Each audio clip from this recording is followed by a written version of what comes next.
개인적 에너지의 원천, 자존감. 우리의 신체 언어와 행동은 생각과 감정을 반영한다. 우리가 자신을 존중하고 사랑하면 에너지가 축적된다. 이 에너지를 긍정적이고 조화롭게 사용할 때 우리의 자아는 삶이 안겨주는 여러 과제를 창의적, 현실적, 열정적으로 극복할 수 있다.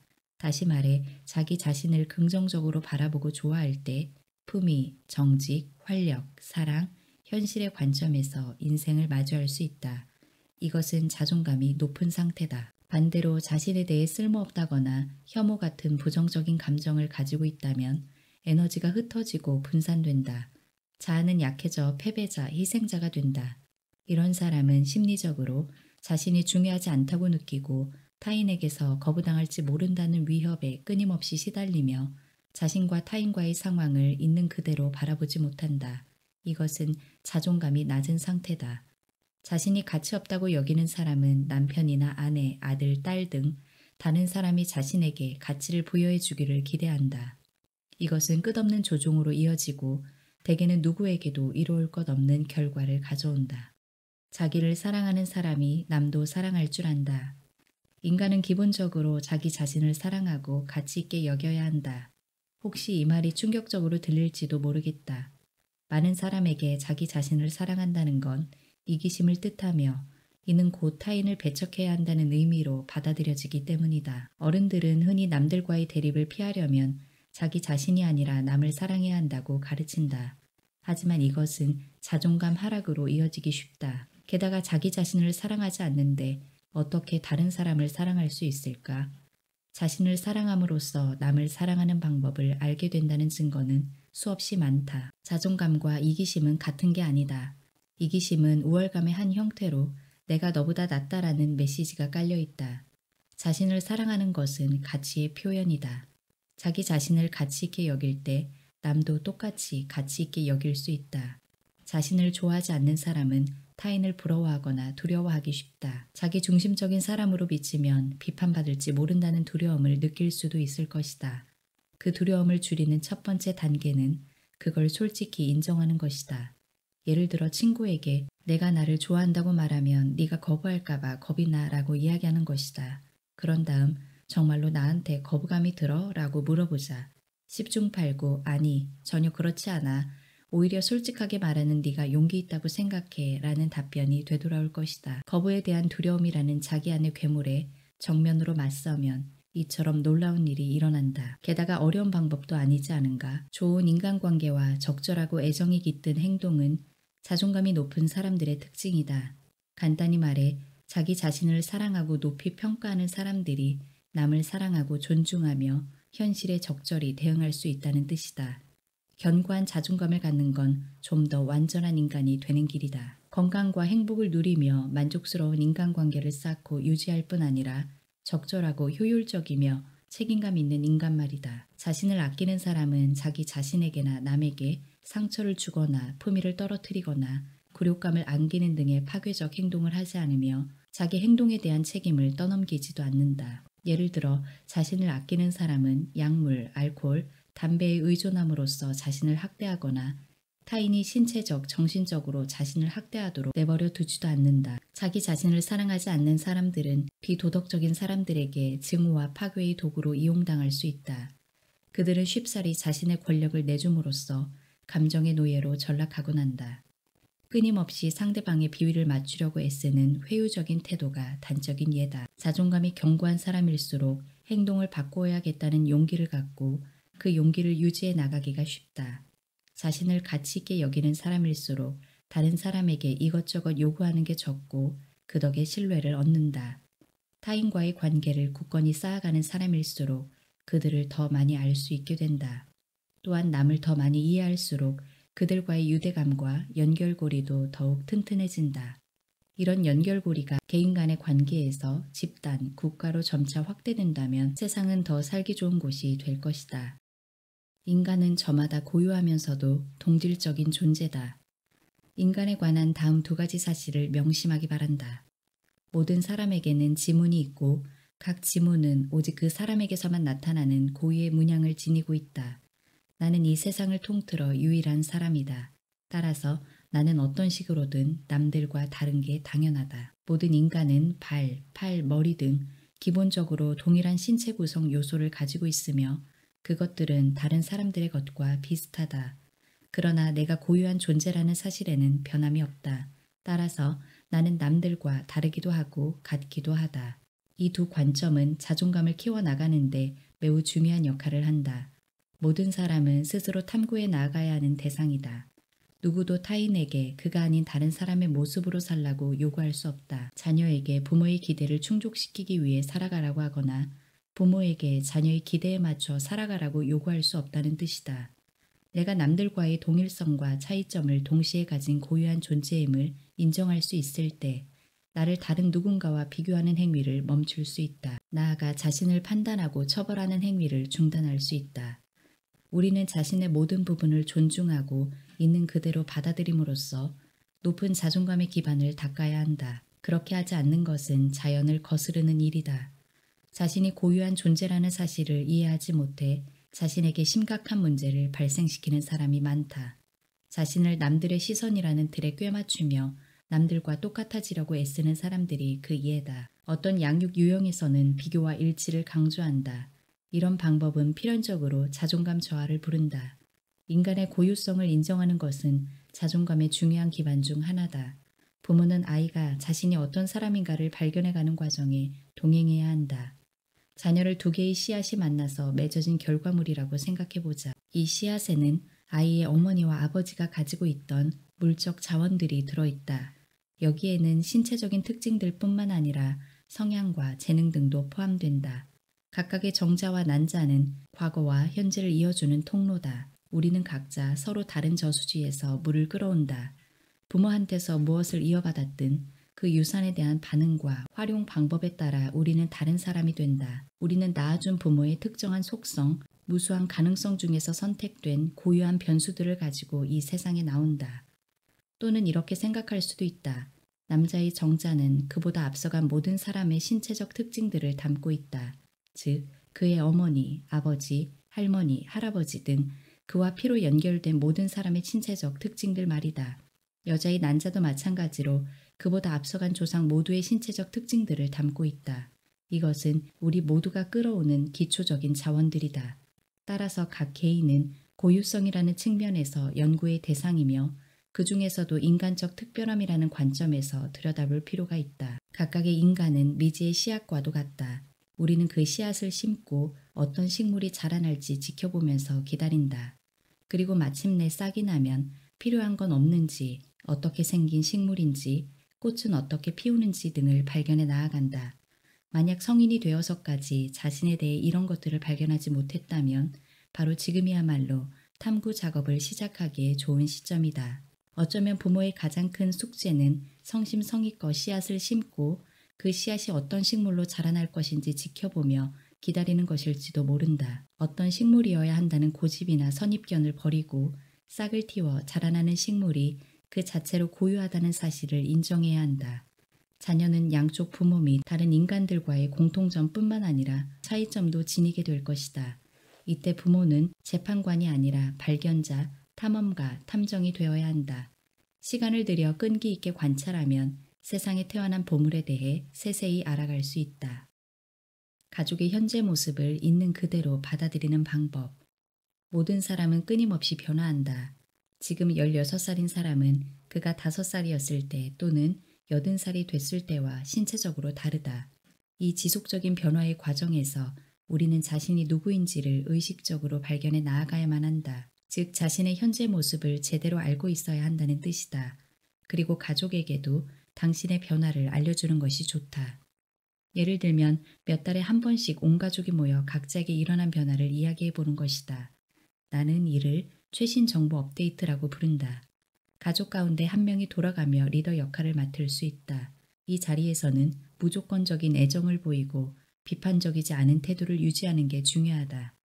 난 키가 3cm 더 컸어요 라고 신체적 성장에 관해 얘기할 수도 있고 이제는 보조바퀴를 떼고 자전거를 탈 수 있어요처럼 새로 습득한 기술에 관해 얘기할 수도 있다. 그 밖에 새로운 시각, 새롭게 생긴 질문, 새로 들은 우스갯소리를 얘기하는 것도 모두 허용된다. 즐겁게 이야기를 나눈 다음에는 꼭 축하 파티를 열자. 가족에게 일어난 변화를 축하해주는 아주 좋은 방법이다. 단순해 보이지만 이런 모임은 모두의 자존감을 한층 높여준다. 가족이 서로에게 몇 달 전이 아니라 현재의 모습으로 받아들여질 수 있기 때문이다.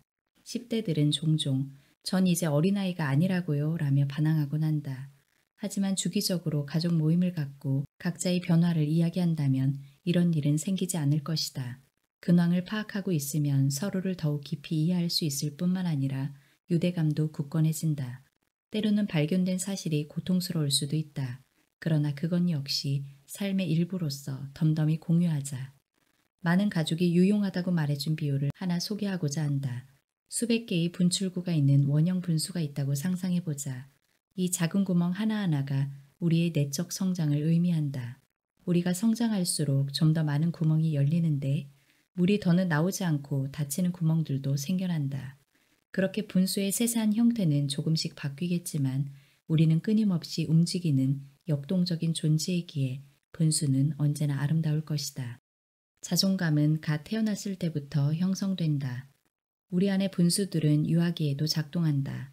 아기를 돌보는 사람과 아기 사이에서 이루어지는 모든 행동, 반응, 상호작용은 그 아기의 자존감을 형성하는 정신적 저수지 역할을 한다. 완전한 백지 상태로 세상에 나오는 아기의 가치관과 자아관은 성인들이 그를 어떻게 다루느냐에 따라 형성된다.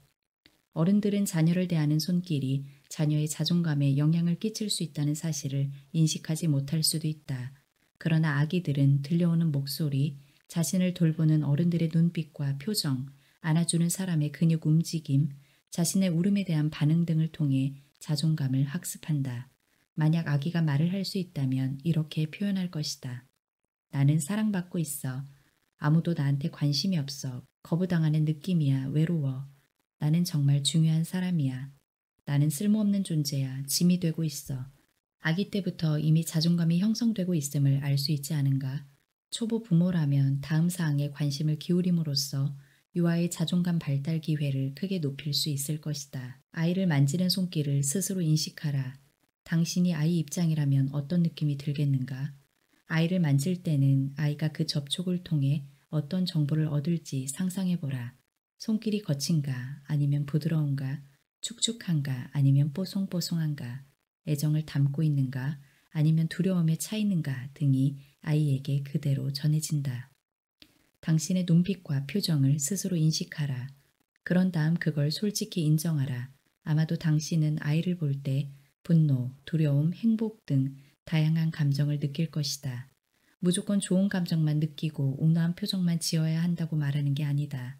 당신에 관한 솔직한 정서적 정보를 당신이 아이에게 직접 전달한다는 것이 중요하다. 아직 어린아이들은 자기 주변에서 벌어지는 모든 사건이 자기 때문이라고 생각하는 경향이 있다.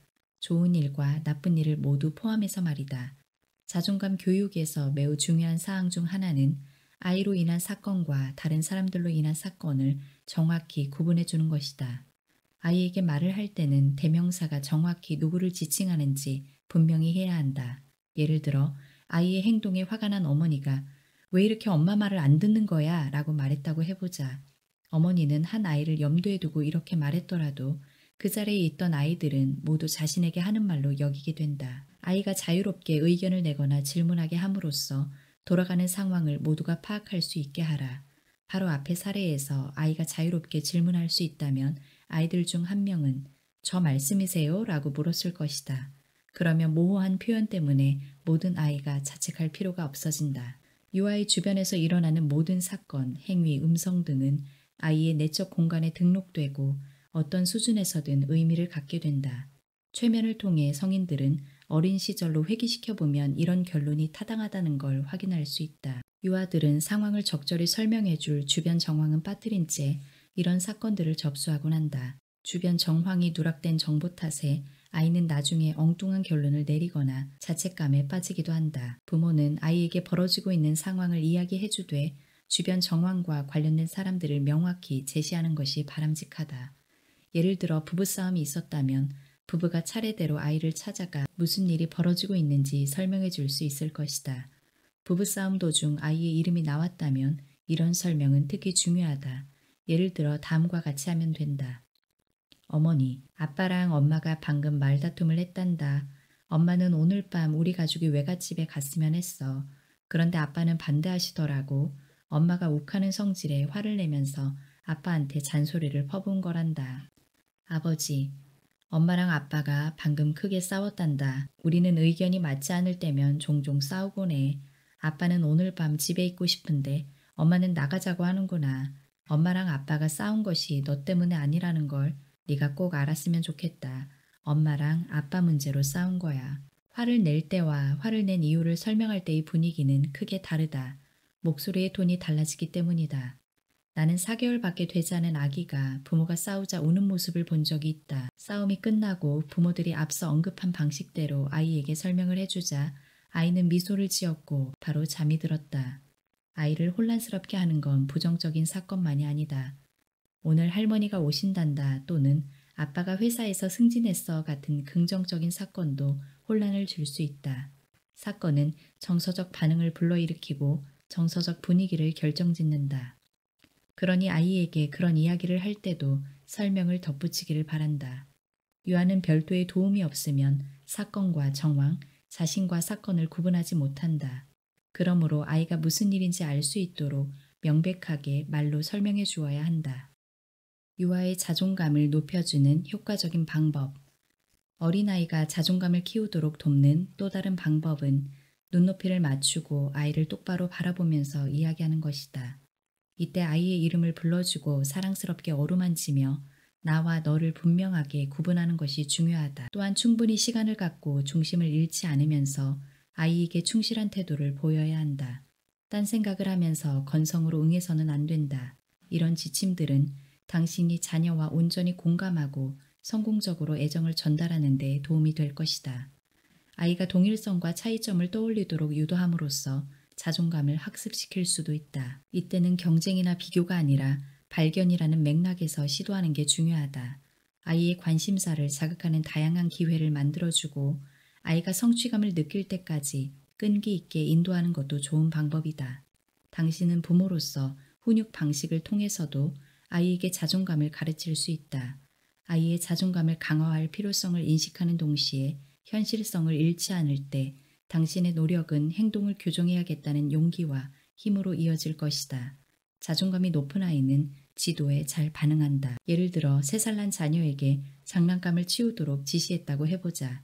그런데 아이는 즉시 반응을 보이지 않고 마치 아무 말도 못 들은 것처럼 하던 일을 계속한다. 아이의 자존감을 높여야 한다는 목표를 가진 당신은 의사소통이 완성되지 않았음을 인식하고 사람이 어떤 생각이나 행동에 너무 몰입되어 있으면 남의 목소리가 귀에 들어오지 않을 수도 있음을 상기한다. 또는 당신의 목소리에 깃든 딱딱한 어조 때문에 아이가 이런 반응을 보일 수도 있음을 깨닫는다. 당신이 거슬리는 말투로 잔소리하듯 지시했을지도 모르는 일이니 말이다. 또는 아이가 나름대로 권력 싸움을 하려는 거라고 인식할 수도 있다. 이 모든 가능성에 효과적으로 대처하는 방법은 아이와 눈높이를 맞추고 사랑스러운 손길로 어루만지면서 조용하지만 단호한 목소리로 이제 장난감을 치울 시간이라고 말하는 것이다. 아울러 아이가 장난감을 치우는 동안 곁에서 격려를 해줌으로써 이 일 전체를 하나의 즐거운 학습 기회로 만들어야 한다. 자존감을 지지해주면 아이가 잘못을 뉘우치고 자기 행동에 따른 결과를 받아들이게 하는 데 도움이 된다. 훈육을 학습의 기회로 삼는 방법이다. 어쩌면 아이의 자존감에 가장 파괴적인 영향을 끼치는 건 용납할 수 없는 행동에 대해 아이에게 부끄러움과 모욕감을 느끼게 하고 아이를 처벌하는 어른들일지도 모른다. 어른들은 자존감의 주도자이자 교사이자 모범이다. 그러나 우리가 모르는 것을 가르칠 수는 없다. 현명한 사람들은 자신이 무언가를 모른다는 걸 알게 됐을 때 적극 나서서 배울 자세가 되어 있다. 스스로 높은 자존감을 형성하지 못한 채 부모가 된 사람들 역시 자녀를 인도하면서 본인도 새로운 기회를 얻을 수 있다. 성장하면서 학습한 낮은 자존감 탓에 성인이 되어서까지 곤란을 겪는 부모가 많다. 한 번도 배워본 적이 없는 것을 가르치라니 부담감이 앞설 수도 있다. 그러나 다행스러운 점은 자존감은 나이를 불문하고 언제든 재형성할 수 있다는 것이다. 자신의 자존감이 낮음을 깨닫고 현재 상태를 적극 인정하며 변화를 도모하는 사람은 순조롭게 자존감을 높일 수 있다. 자존감을 개발하는 데는 시간, 끈기, 새로운 것을 시도하려는 용기가 있어야 한다. 이런 노력에 투자함으로써 우리는 자신의 가치를 개발하는 한편 잠재되어 있는 방대한 재능을 끌어낼 수 있다.